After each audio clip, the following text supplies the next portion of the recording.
বন্ধুর বিয়ের নিমন্ত্রণ রক্ষা করে বাড়ির পথে রওনা দিতে রাত 1টা বেজে গেল। ডিসেম্বরের শেষ, শীতটা বেশ জাঁকিয়ে পড়েছে, আকাশটাও মেঘে ঢাকা, গুড়গুড় শব্দে মেঘ ডাকছে। হঠাৎ বৃষ্টি নামা অসম্ভব কিছু নয়, এমনিতেই মাঝরাত, তার উপর শীতকাল। রাস্তায় গাড়ি ঘোড়া তো দূর, পুরো রাস্তাটাই একেবারে জনমানব শূন্য।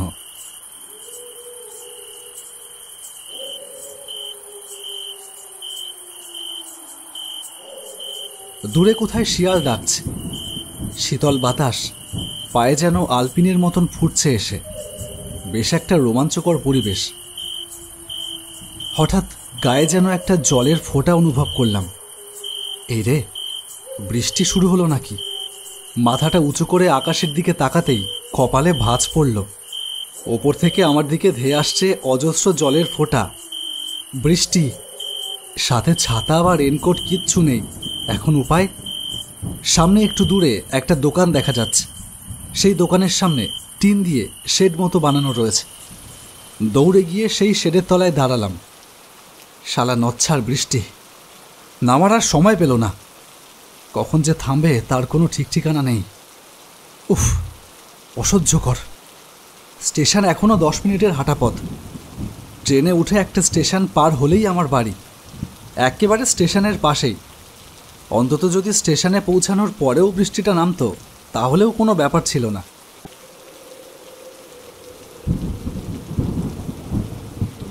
আরও মিনিট 10 কাটল। বৃষ্টির সাথে এবার যেন তীব্র হাওয়া ছাড়ল। দূরে গাছগুলো যেন সেই হাওয়ার সাথে মাথা দুলিয়ে নাচছে। এদিকে শীতে আমার পুরো শরীরে কাঁপুনি ধরে যাচ্ছে। কোথায় এই শীতের বৃষ্টিতে বাড়িতে লেপমুড়ি দিয়ে ঘুমোবো, তার বদলে কোন দুর্যোগে পড়তে হলো। এখন কখন যে বাড়ি ফিরবো, আর কখনই বা দু চোখের পাতা এক করব। কাল সকালে আবার অফিস। লেট হলেই বসের কড়া দৃষ্টি, ম্যানেজারের খিটখিট, তার সাথে আবার সবার কৌতুক ভরা পিএনপিসি ফ্রি। ভাবলেই যেন ভ্রুটা কুঁচকে যায়। না, আর 10 মিনিট অপেক্ষা করব। বৃষ্টির হাল বুঝে হাঁটা লাগাবো স্টেশনের মুখে। তা সে বৃষ্টি থামুক বা না থামুক। হঠাৎ একটা আওয়াজ কানে এলো। রাস্তার দিকে চোখ তুলে তাকালাম। স্টেশনের দিক থেকে একটা রিক্সা উল্টো দিকে যাচ্ছে। যাক, একটা রিক্সা পাওয়া গেল তাহলে অবশেষে। এই রিক্সায় করেই যাওয়া যাবে, কিন্তু রিক্সাওয়ালা যেতে রাজি হবে তো? সে দেখা যাবে। আগে তো দাঁড় করাই, রাজি করিয়ে নেওয়া যাবে। এই যে দাঁড়ান দাঁড়ান দাঁড়ান! রিক্সাটা আমার সামনে এসে দাঁড়ালো। চালককে দেখে মনে হলো এক 45-50 বছর বয়সী হাড় ঝিরঝিরে ভদ্রলোক। বলছিলাম, আমায় একটু স্টেশন পর্যন্ত ছেড়ে দিন না, দয়া করে। না করবেন না, আপনার ভাড়া যা লাগে দেব। রিক্সাওয়ালা যেন ক্ষীণ স্বরে বলল। উঠে আসুন। রিক্সাওয়ালা নেমে রিক্সাটা ঘুরিয়ে নিল। আমি উঠে বসতেই রিক্সাটা চলতে শুরু করলো। ঝোড়ো হাওয়াটা এখন একটু কমেছে, তবে বৃষ্টি যেন আজ শপথ নিয়েছে। আর যাই হোক, আমি আজ আর থামছি না। জলের ঝাপট আসবে বলে রিক্সার পর্দাটা ফেলে দিয়েছে চালক, ফলে বাইরের কিছুই দেখতে পাচ্ছি না, শুধু আওয়াজ শুনতে পাচ্ছি। পাশ দিয়ে যেন একটা গাড়ি শো করে চলে গেল। আদৌ সেটা গাড়ি না কোনো ট্রাক, সেটা বুঝতে পারলাম না। বৃষ্টির তেজটা যেন একটু কমেছে, তবে শো শো করে হাওয়া বইতে শুরু হয়েছে। কোথাও যেন একটা কুকুর তারস্বরে চিৎকার করে চলেছে। একটু এগোতেই রিক্সাটা থেমে গেল। স্টেশন এসে গেছে হয়তো। এই ভেবে সামনের পর্দাটা সরাতে যাব, এমন সময় রিক্সা চালকের আওয়াজ শুনতে পেলাম। বাবু, রিক্সা আর এগোবে না, আপনাকে এখানেই নেমে যেতে হবে। একটু অবাক হলাম। স্টেশন পর্যন্ত এইটুকু পথ, তাও রিক্সাওয়ালা রিক্সা থামিয়ে বলছে আর যাওয়া যাবে না। কি যেমন হলো রে বাবা। পর্দাটা সরালাম। রিক্সাওয়ালা রিক্সা থেকে নেমে দাঁড়িয়ে আছে। বললাম, কি হয়েছে, যাবে না কেন? আর তো একটুখানিক। না বাবু, সামনে খুব ভিড়, ঝড়ে গাছের ডাল ভেঙে পড়েছে। ওই যে ওই ভিড়ের মধ্যে দিয়ে যাওয়া যাবে না, আপনি এখানেই নেমে যান বাবু। ও আচ্ছা, আর কি করা যাবে? আচ্ছা, তোমার কত ভাড়া দেবো বলো? বলতে বলতে হাত ঘড়িতে দেখলাম রাত 1:45 বাজে। দুটোই ট্রেন। খুব উপকার করলেন দাদা। বলুন কত ভাড়া দেব? উপকার করলাম? তাহলে আপনি আমার একটা উপকার করবেন বাবু। কি উপকার? আমার ভাড়াটা আর এই টাকা কটা একটু আমার বাড়িতে পৌঁছে দেবেন বাবু। সে কি, তা কি করে সম্ভব বলুন তো? আমায় তো বাড়ি ফিরতে হবে, আমার দেরি হয়ে যাচ্ছে। দেখুন, আর দাঁড়ালে এবার আমি ট্রেনটা মিস করব। আপনি এই নিন, এই 100 টাকা রাখুন, আমি চললাম। আপনাকে অনেক ধন্যবাদ। রিক্সাওয়ালার হাতে 100 টাকাটা গুজে দিয়ে স্টেশনের দিকে ছুটলাম। সামনের ভিড়টার কাছে আসতেই থমকে দাঁড়িয়ে পড়লাম। একেবারে থেতলে গেছে। দেখ, ইস কি অবস্থা। নেশা করেছিল হয়তো, রিক্সাটাও তো শেষ রে। আর কি দেখ টাকাগুলো একেবারে ডুব দেখে। কি ব্যাপার, কি থেতলে গেছে? আমি যদিও ব্যস্ত, কিন্তু এমন জিনিস কানে এলে সেটা দেখার কিউরিসিটি তো হবেই। সেই ভিড় ঠেলে ভেতরে ঢুকলাম। দেখলাম একটা গাছের মোটা ডাল ভেঙে পড়েছে রাস্তায়, আর তার নিচে একটা রিক্সা ভেঙে দুমড়ে গেছে।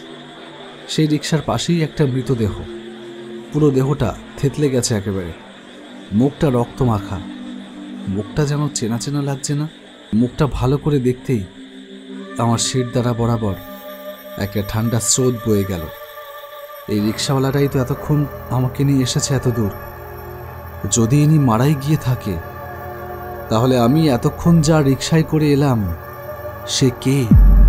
আমার মাথাটা যেন ঘুরে উঠল, চোখের সামনে সব যেন কেমন অন্ধকার হয়ে আসছে। এখনই বুঝি জ্ঞান হারাবো। এমন সময় সেই ভিড়ের মধ্যে থেকে একজন লোক আমাকে ধরল। কি হলো দাদা, এমন করছেন কেন? ঘড়ি দেখলাম, ট্রেন আসতে আর 5 মিনিট বাকি। ধন্যবাদ দাদা, অনেক ধন্যবাদ। এই বলে সেখান থেকে বেরিয়েই স্টেশনের দিকে ছুটলাম। স্টেশনে পৌঁছে দেখলাম ট্রেন ঢুকে গেছে। ট্রেনটা থামতেই ট্রেনে উঠে পড়লাম। ফাঁকা ট্রেন। একটা লম্বা হুইসেল দিয়ে ট্রেনটা ছেড়ে দিল। ঘটনাটা যেন কোনো স্ট্রাগলার স্টোরি রাইটারের লেখা গল্পের মতন ঘটে গেল। ভাবলাম, কি জানি বাবা, এও কি সম্ভব? আমি কি জেগে জেগে স্বপ্ন দেখছিলাম এতক্ষণ, নাকি সত্যি ভূত দেখলাম? ব্যাপারটা যদি এখানেই শেষ হয়ে যেত তাহলে হয়তো কোনো ব্যাপারই ছিল না। কিন্তু আমি জানতাম না যে আমার অদৃষ্টে আমার জন্য কি অপেক্ষা করে রয়েছে। বাড়ি ফিরে যখন বিছানায় গা এলালাম তখন রাত 2:30। অতিরিক্ত ঠান্ডায় ঘুমটা বেশ জাঁকিয়ে এলো। স্বপ্ন দেখলাম যেন সেই টিনের শেডটার তলায় দাঁড়িয়ে আছে, ঝমঝম করে বৃষ্টি পড়ছে। কিছুক্ষণ পরেই সেই রিক্সাওয়ালা সেখানে এলো। আমি তাকে ডাকলাম। সেই রিক্সাতে চেপেই আমি রওনা দিলাম স্টেশনের দিকে। ঠিক সেই একই জায়গাতে এসে রিক্সাটা দাঁড়িয়ে গেল। রিক্সাওয়ালার সাথে সমস্ত কথোপকথন সমস্তটাই স্বপ্নে দেখলাম, কিন্তু কোনো কথা শুনতে পেলাম না, শুধুমাত্র একটা কথা বাদে। বাবু, আবার এইটুকু উপকার করলেন না আপনি। কিন্তু এই কথাটা তো সেই রিক্সাওয়ালা তখন বলেনি। ঘুমটা ভেঙে গেল। উঠে বসলাম বিছানায়। গলাটা শুকিয়ে কাঠ হয়ে গিয়েছে। স্বপ্নটা নিয়ে ভাবতে থাকলাম, ঠিক কি দেখেছিলাম স্বপ্নে। সমস্ত স্বপ্নটা চোখের সামনে ভেসে উঠল, আর তারপরেই সমস্ত শরীর জুড়ে একটা অদ্ভুত শিহরণ খেলে গেল। সমস্ত ঘটনাটাই আমি স্বপ্নে দেখেছি, কেবল যেটুকু আমি শুনতে পেয়েছি সেইটুকু বাদে। তাহলে সমস্ত কিছু যেন গুলিয়ে যেতে থাকলো। কি হচ্ছে এসব? আমার মাথার কি গন্ডগোল দেখা দিল? সেই রাতে আর ঘুম হলো না। পরদিন সকালে অফিসে গিয়ে সারাদিন ঘুম চোখে ঝিমিয়ে ঝিমিয়ে কাটল। অফিস ছুটির আগে ম্যানেজার বেশ কড়া সুরে বলে গেল, অফিসে কাজ করতে আসো নাকি ঘুমোতে? হ্যাঁ, মাসের শেষে টাকাটা কি ঘুমানোর জন্য দেয়া হয়? Actually sir. Shut up! অজুহাত দেবে না। তোমায় লাস্ট ওয়ার্নিং দিলাম, নেক্সট টাইম এমন হলে তোমাকে অন্য চাকরি খুঁজতে হবে। আশেপাশে তাকিয়ে দেখলাম অন্য সবাই সেই ব্যাপারটার বেশ ভালোই মজা নিচ্ছে। লজ্জায় মাথা নিচু হয়ে গেল। ম্যানেজার চলে গেলে আমার এক সহকর্মী কাম একমাত্র বন্ধু অজয় এসে আমার ঘাড়ে হাত দিয়ে বলল, কষ্ট পাস না, চল, 6টা তো বাজে, ছুটির টাইম হয়ে গেছে, চা খেয়ে তারপর বাড়ি ফেরা যাবে। অফিসের পাশেই বিল্টুর চায়ের দোকান। চা খেতে খেতে গত রাতের সমস্ত ঘটনা অজয়কে বললাম। সব শুনে অজয় একটু অবাক হলো বটে, তবে শান্ত সুরে বলল, খুব চাপ নিয়ে ফেলছিস। বাই দ্য ওয়ে, দার্জিলিং গেছিস কখনো? তুই কি ছেলে বলতো অজয়, আমি একটা চিন্তায় পড়েছি আর তুই শালা দার্জিলিং নিয়ে পড়েছিস। আরে বাবা চল, কদিনের ছুটি নিয়ে একটু দার্জিলিং ঘুরে আসি। দার্জিলিংয়ে একটু ঠান্ডায় রাম রাম রাম রাম রাম, সমস্ত টেনশন থেকে মুক্তি। দেখছি, চল ওঠা যাক। অজয়ের বাড়ি অফিসের কাছেই। সে চলে গেলে আমি হাঁটতে লাগলাম বাস স্টপের দিকে।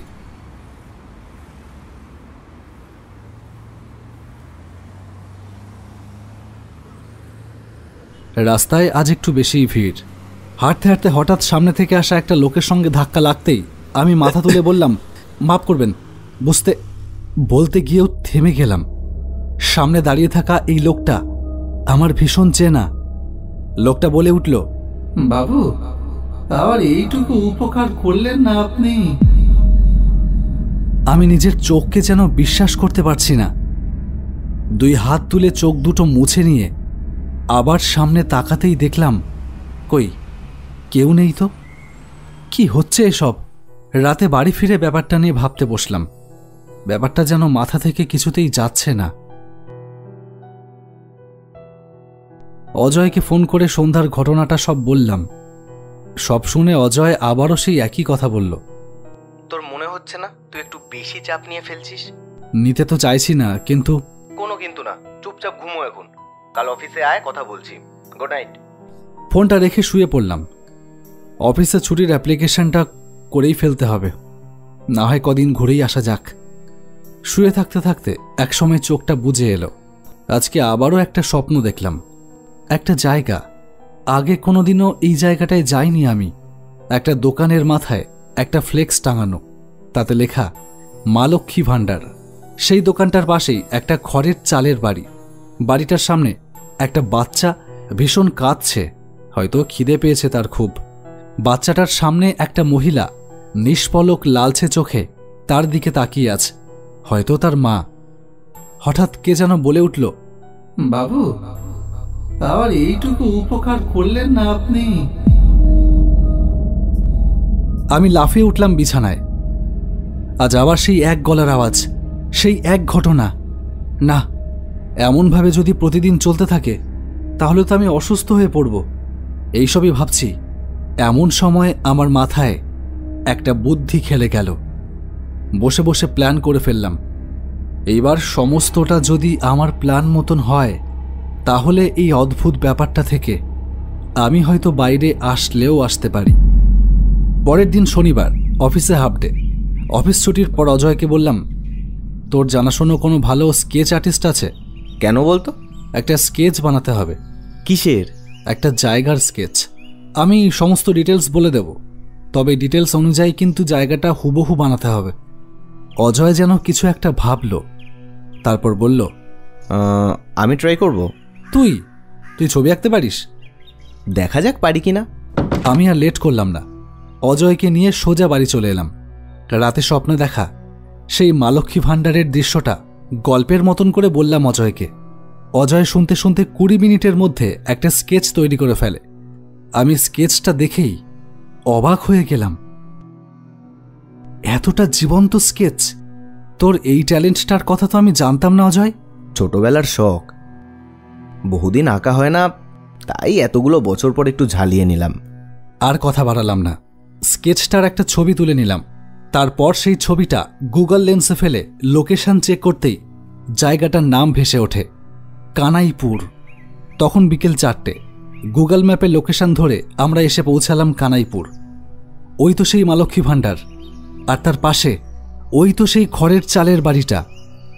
বাড়ির সামনে গিয়ে দরজায় কড়া নাড়তেই একজন মহিলা এসে দরজা খোলে। আপনারা? অবিকল কাল রাতে স্বপ্নে দেখা সেই মহিলা। আমি পকেট থেকে মানিব্যাগটা বার করে 1000 টাকা সেই মহিলার হাতে দিলাম। আমরা একটা ইন্স্যুরেন্স কোম্পানির এজেন্ট। আপনার স্বামী একটা ইন্স্যুরেন্স করিয়েছিলেন। চুক্তি অনুযায়ী তার অবর্তমানে প্রতি মাসে তার পরিবার কোম্পানি থেকে 3000 টাকা করে পাবে এবং তার সন্তানদের পড়াশুনোর সমস্ত খরচা কোম্পানিই দেবে। সেই মহিলার চোখ যেন হঠাৎ জলে ভিজে উঠল, হয়তো তার স্বামীর পরিবারের প্রতি চিন্তার কথা ভেবেই। সেদিন রাতে আরও একটা স্বপ্ন দেখলাম। বৃষ্টির রাতে সেই টিনের শেডের তলায় আজও দাঁড়িয়ে আছি আমি। সেই রিক্সাওয়ালা আজ আর রিক্সা নিয়ে আসেনি, আমার পাশেই দাঁড়িয়ে আছে। আমাকে যেন বলছে, বাবু, আপনাকে অনেক ধন্যবাদ, অনেক বড় উপকার করলেন আপনি। আমি যে আমার পরিবারকে প্রচুর ভালোবাসি বাবু, অনেক বড় উপকার করলেন বাবু, আপনাকে অনেক ধন্যবাদ, অনেক ধন্যবাদ। বৃষ্টি রাতের ঝোড়ো হাওয়ার সাথে কোথায় যেন মিলিয়ে গেল সেই রিক্সাওয়ালা।